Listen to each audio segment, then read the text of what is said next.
हाँ जी मित्रों, प्राण साधना के बारे में हमारी बात हो रही है। हम जो है बात कर रहे हैं कॉन्टिन्यूसली हर्ब्स के बारे में और चीज़ों के बारे में, किस प्रकार से आप सूक्ष्मतम प्राण तक पहुंच सकते हैं, कॉन्शियस सबकॉन्शियस स्टेट को, अनकॉन्शियस स्टेट को कैसे जान सकते हैं, कैसे आप थर्ड लेयर ऑफ एनर्जी जो है वहां तक पहुंच सकते हैं।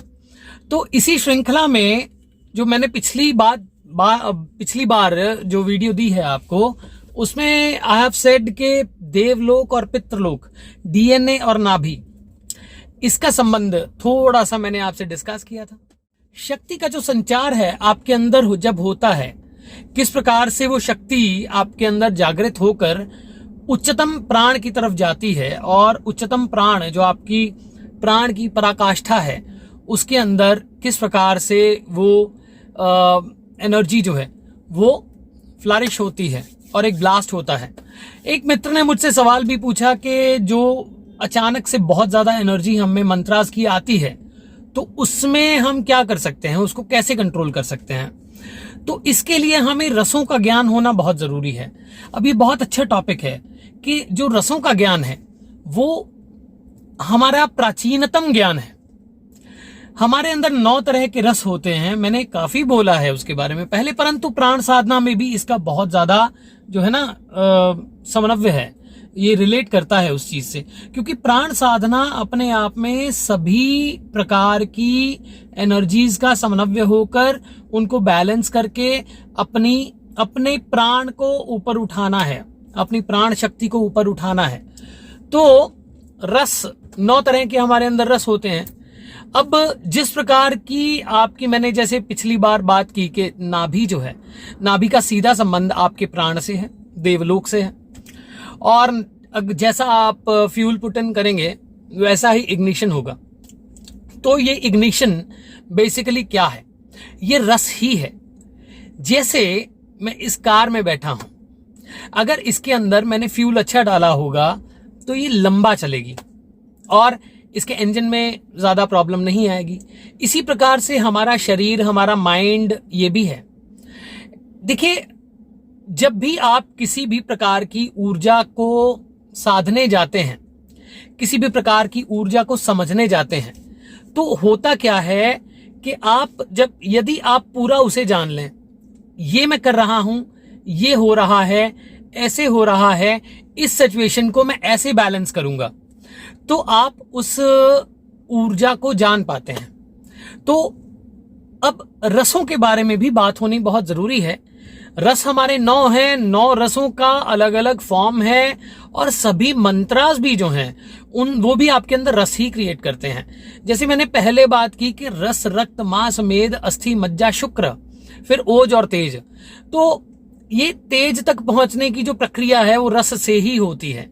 सभी विचार जो आते हैं आपके अंदर वो रसों से ही आते हैं। सभी विचार जो विकार आते हैं वो रसों से ही आते हैं। तो रसों को जानिए, और रसों की विद्या को अगर आप जानना चाहें तो आप अपने एक्शंस को वॉच करना शुरू कीजिए।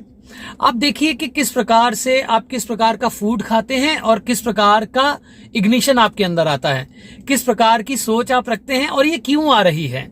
इसका संबंध ज्योतिष से भी है। सब प्रकार के रसों का संबंध किसी न किसी प्लैनेट से भी है।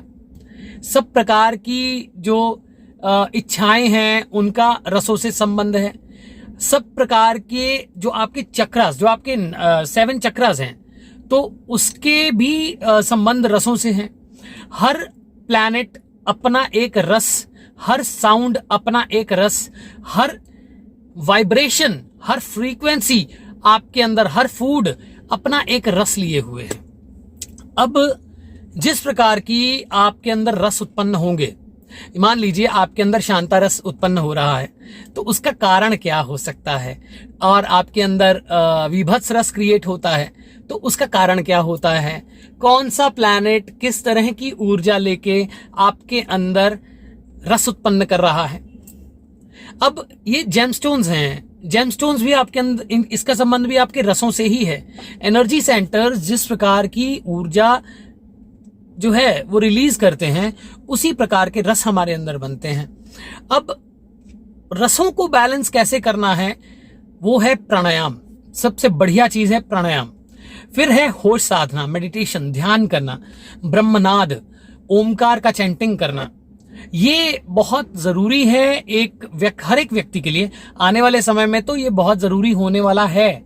मैं बहुत कुछ इशारों में बोल रहा हूं, आप समझने की कोशिश करें। तो एनर्जी से कनेक्ट कीजिए।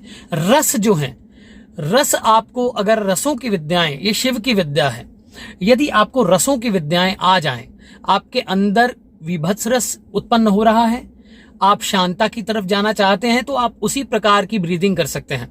यदि आपके अंदर शांता रस है और अचानक से आपको विभत्स रस की जरूरत है, तो आप विभत्स भी हो सकते हैं। स्वरों का ज्ञान होना, कुंडलिनी का ज्ञान होना, इड़ा पिंगला सुषुम्ना, आपके जो अलम्बुशा नाड़ी है, कुहू नाड़ी है, नाग प्राण है और धनंजय प्राण है, प्राण, अपान, व्यान, उदान, समान, इन सबको समझने के साथ आप रसों की विद्याओं पे चल सकते हैं और प्राण साधना कर सकते हैं। रिजुवनेशन एक फिजिकल एस्पेक्ट है, परंतु soul rejuvenation, this is a universal aspect, and I want everybody, this is my personal wish, that everybody should rise at right frequencies and become the higher minds, and so that लोग इन तुच्छ बातों में believe ना करके उस उच्चतम परिस्थिति में बिलीव करें जहां पे शिव कहते हैं कि विस्मयो योग भूमिका स्वपदम शक्ति वितर्कः आत्मज्ञानम लोकानंदा समाधि सुखम। तो वो शिवत्व प्रत्येक व्यक्ति को प्राप्त हो। अब बैलेंस कैसे करना है? बैलेंस आपको रसों को समझना है। अब आने वाले समय में प्राण साधना की सीरीज में ही हम एक एक रस को एक एक मंत्र की साउंड से, एक एक जेमस्टोन से, एक एक आपके विचार से खोलने और बताने का प्रयत्न करेंगे। जुड़े रहिएगा।